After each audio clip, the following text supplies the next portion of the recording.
Muxanga, tendo em conta a sua postura no Parlamento, na televisão e em todos os meios por onde passa, como é que Muxanga se vê? Como é que gostaria de ser visto? Quando fala de Samora Machel, fala com bastante apreço, os seus olhos brilham. Tem alguma motivação especial? Muxanga é casado. Sim. E a sua esposa é ligeiramente alta em relação a si. Sim. Muxanga teria sofrido algum bullying pelo fato da sua esposa ser um pouco mais alta?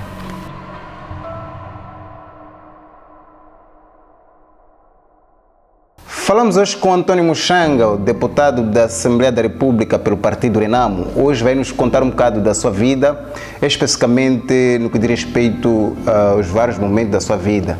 A superação, provavelmente, até se tornar o Antônio Muxanga que ele é hoje. Olá, Antônio Muxanga, seja bem-vindo ao Vida é Sucesso. Muito obrigado, bom dia. Agradecer que cumprimentasse os nossos seguidores. Muito obrigado, agradecer a Deus pela oportunidade de vida que nos dá, pela proteção que tem nos proporcionado, cumprimentar todos aqueles que nos assistem e agradecer a si pelo programa e a sua televisão. Obrigado. Não se trata de uma televisão, mas é uma iniciativa de jovens que fazem com o intuito de motivar outros jovens, não é? Muxanga. Todo mundo sabe que existe Muxanga, um homem bastante interventivo naquilo que é a vida política e social do país, mas muitos não sabem quem é Muxanga. De onde é que vem Muxanga? Bom, antes disso eu queria dizer que eu já não sou jovem. Eu ultrapassei a idade de juventude há 19 anos, tenho 54 anos e para mim a juventude termina aos 35, quando muita pessoa pode ir um pouco até aos 40, se bem que ganha um mandato no último ano da sua idade. Então, partindo desta premissa, estou há mais de 14 anos fora da juventude. Contudo, fui jovem, porque também fui bebê, fui criança, fui adolescente e passei da juventude. Eu sou um cidadão moçambicano de nacionalidade originária, porque o meu pai, os pais dos meus pais, os pais dos meus avós são moçambicanos. Os bisavós do meu pai nasceram em Algures de Manica e com o movimento de Mfecane, o avô do meu pai veio se instalar em Majacase e fazer-se acompanhar pelos seus filhos, um dos quais o pai do meu pai fez parte das mangas do Gungunhane. Quando o Gungunhane é capturado, quando sai a correr de Majacase, primeiro, depois da Batalha de Colela, ele foge em direção a Chibuto.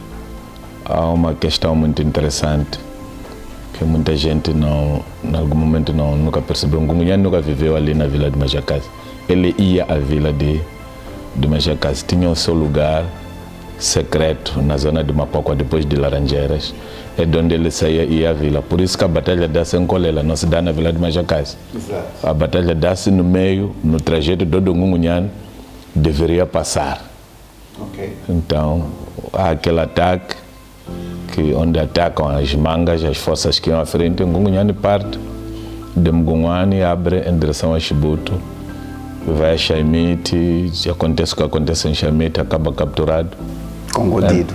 Entretanto, Godido e seu filho, sim. Exato. E nessa altura já havia se juntado aos Mulungos e Zicatas, os dois Marongas, que fizeram confusão no dia 2 de fevereiro em Maracuene, no famoso Guazamtine.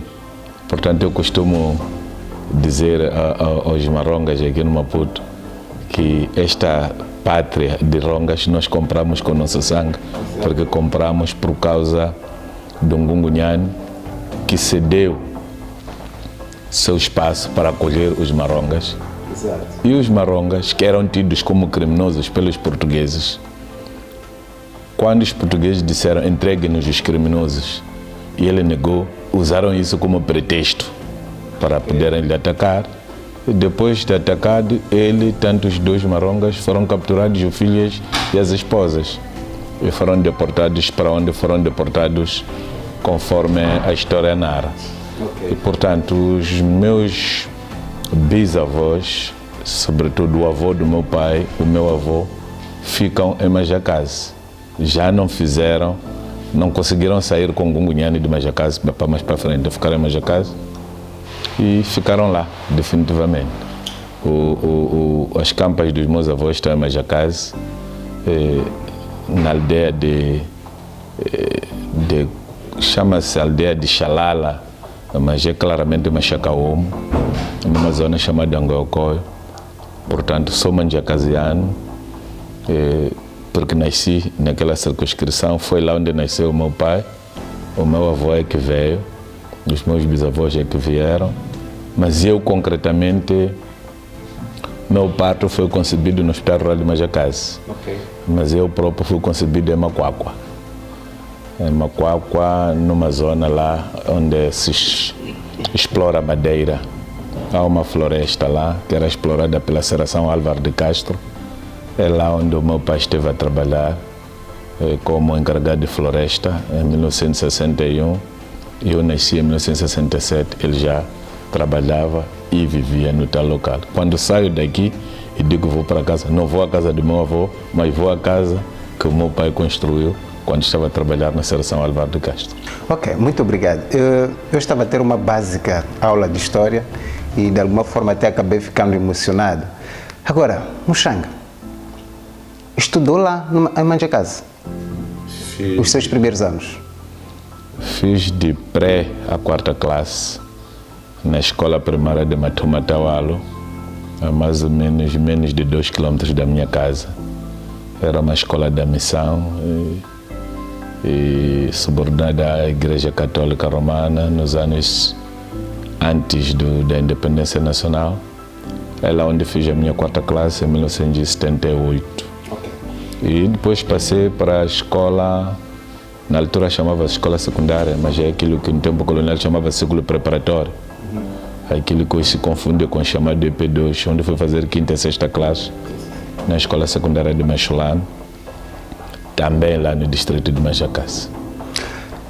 Como é que Muxanga era na escola? Era um estudante, na altura chamava-se continuador, era tão continuador como outros, com as mesmas obrigações e direitos e responsabilidades. Quando estivéssemos em casa, tínhamos a obrigação de ir ao pasto, apacentar gado bovino, caprino, ovino e alimentar um pouco os coelhos, os porcos, cuidar um pouco de galinha. Quer dizer, aquela vida de campo, qualquer jovem tinha que cumprir. E só abandonei essa vida quando passei para a Escola Industrial e Comercial 7 de setembro de 1982. Muxanga era assimilado? Meu pai foi assimilado, mas eu não tive muito gozo dessa parte de assimilado, porque o meu tio-avô, que era tio do meu pai, era muito contra isso. Então eu fui vítima muito dele, porque ele dizia que não se pode mimar os miúdos devem ser juntados com os empregados, devem brincar, fazer as mesmas brincadeiras com os outros da zona. E no tempo da minha adolescência ele era muito permanente lá em minha casa. O meu avô também, pai da minha mãe, era contra esta política de assimilados e vivia lá na minha casa, então não pude usufruir destes direitos. É a razão pela qual fui cair na escola da missão. Era uma escola onde não me via salas de aula, estudava melhor lento, embaixo das árvores, de pré à 4ª classe. É só ver o que é isso. Eu conheci a sala de alvenaria no dia em que fui fazer exame de 4ª classe em Mangonde. É Mangonde? Yeah. Sabe, Mangonde é meu avô. Mangonde, Macuacua, sei que é esse. Mangonde Nhankala, meu avô. É um outro Mangonde. Deve ser outro, mas muito bem, vamos deixar isso, vamos tratar outras coisas. Olhando para o Muxanga, atualmente, é um homem bastante interventivo, crítico acima de tudo e atento a todos os aspectos da vida social e política do país. E voltando um bocadinho no tempo, como é que Muxango era interpretado, era encarado? Principalmente pelos seus colegas na escola. Era visto como rebelde, indisciplinado? Como é que era? Não sei. Não. Eu sou igual a um dançarino.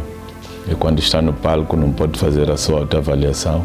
Ou um jogador em campo não pode fazer a sua autoavaliação. Os colegas, os outros que assistem, isso eu reservo aos colegas que deram comigo desde o ensino primário, secundário, no ensino industrial, na escola 7 de setembro. Há muita gente que viveu comigo. Eu vivi mais ou menos 6 anos no internato e há muita gente que viveu comigo nesses momentos. E depois chegou outro momento mais interessante da minha vida, foi quando o Samora Machel morre. Aliás, antes de Samora morrer, eu tinha que começar a trabalhar em 1985. Fui trabalhar para a empresa que produz bananas, chamada Socas, a caminho de Zonguém. Okay. Entre as Cumbane e Zonguém. Trabalhei lá, depois a coisa não deu, por causa do serviço militar obrigatório, que eu não queria cumprir, porque o meu irmão estava em outras fileiras lá de Arnão. A maior parte da minha família estava lá. Fui à África do Sul, não consegui chegar, regressei na Suazilândia. Não conseguiu chegar por quê?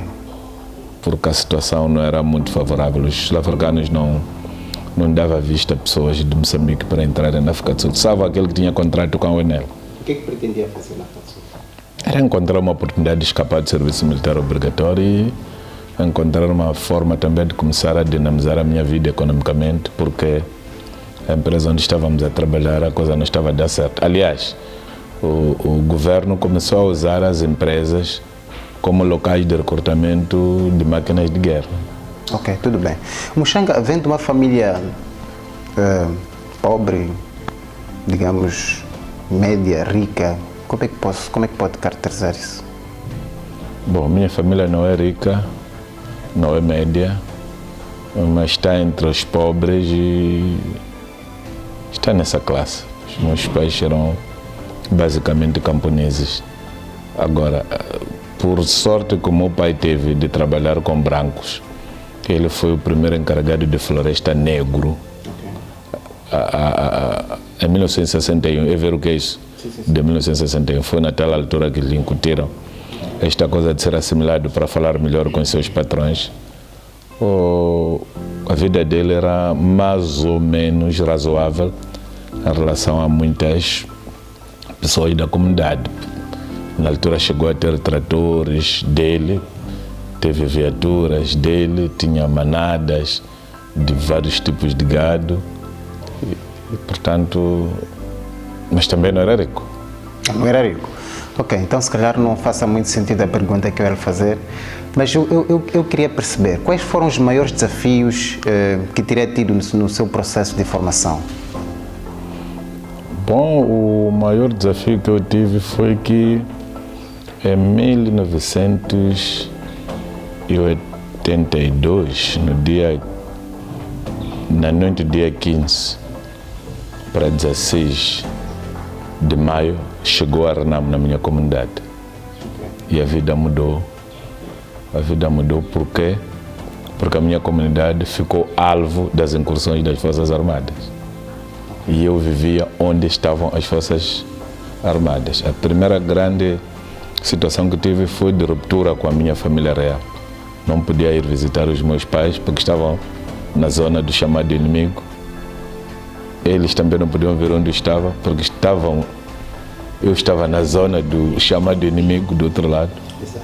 Então levei essa vida por 82, 83, 84.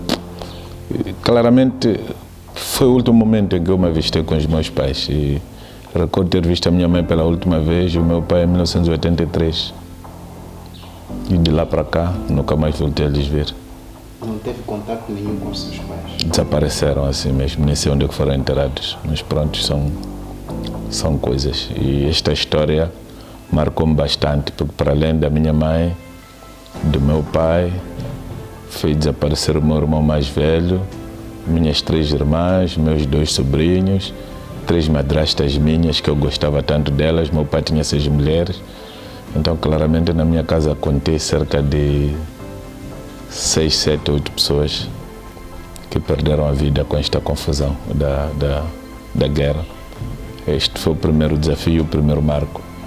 E eu tinha a responsabilidade de reconstituir a minha própria família, procurando descobrir quem sobrou. Então, nesta procura foi descobrir a minha irmã mais velha, que já faleceu, mas faleceu agora recentemente, doente. E fui descobrir a outra minha irmã que vive aqui na Matola C, que havia se casado em Nhambane, em Panda. E fui descobrir uma outra minha irmã que estava lá na base, no local da guerra, mas conseguiu escapulir-se. E fui descobrir o outro meu irmão, que também estava na guerra, conseguiu escapulir-se. E, portanto, juntos tentamos nos reerguer. Tentei construir a minha primeira casa no Xai-Xai, com base nos recursos que eu consegui juntar quando tive aquela aventura em que não consegui chegar na África do Sul, em 1985. Então construí a minha primeira casa em 1986.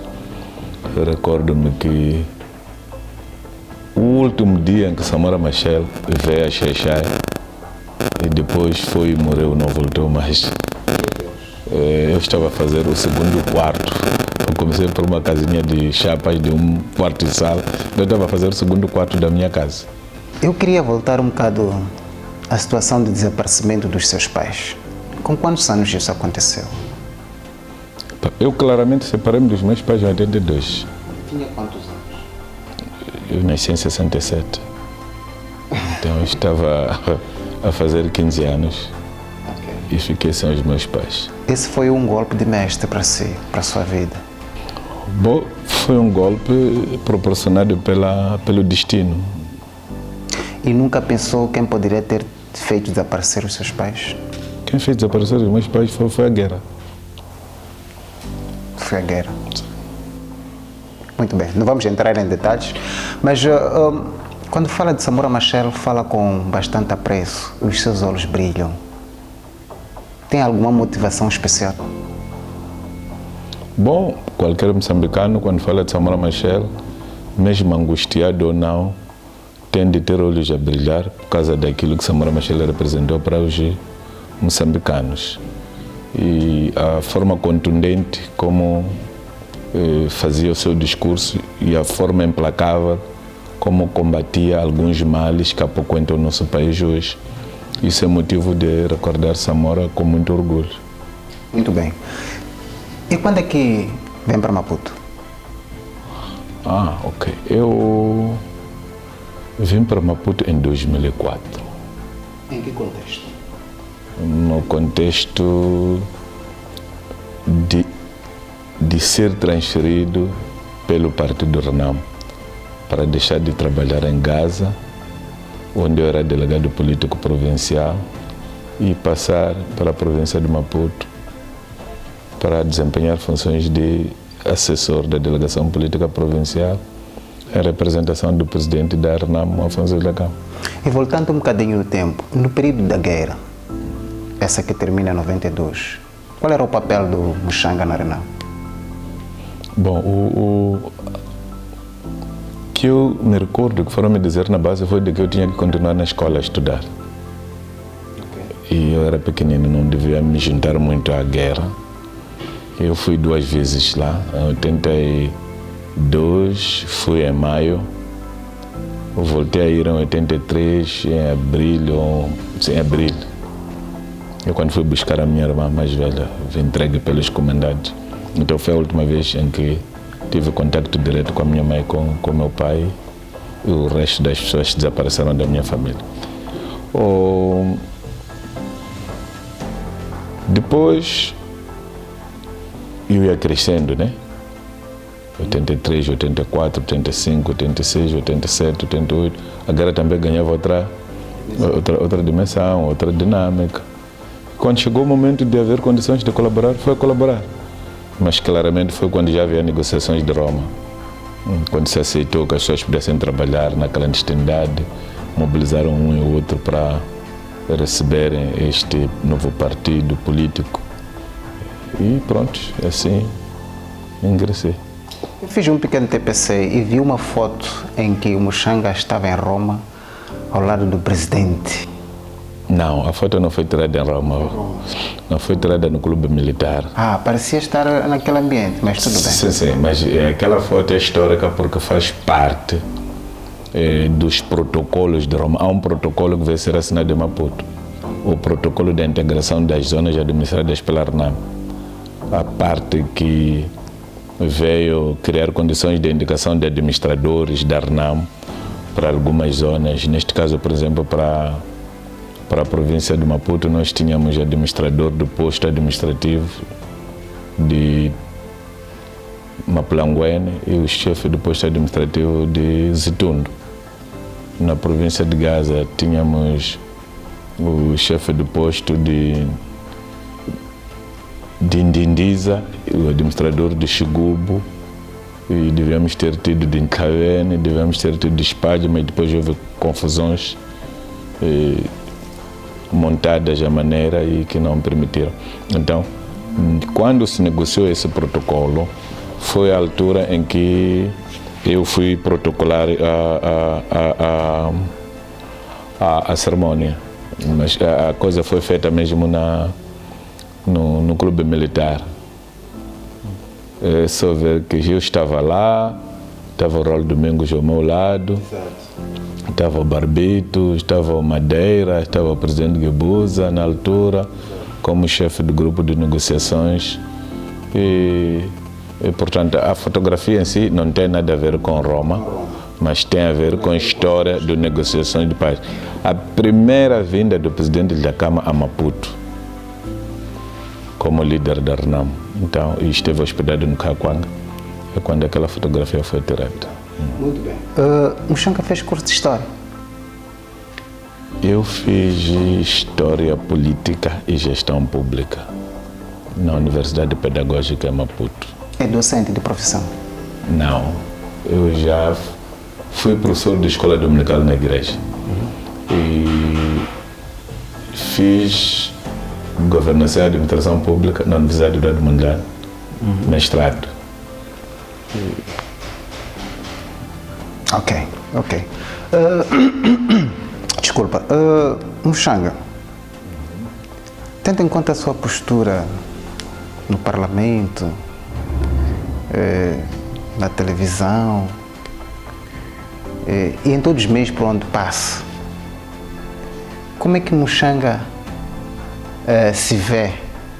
Como é que gostaria de ser visto pela sociedade?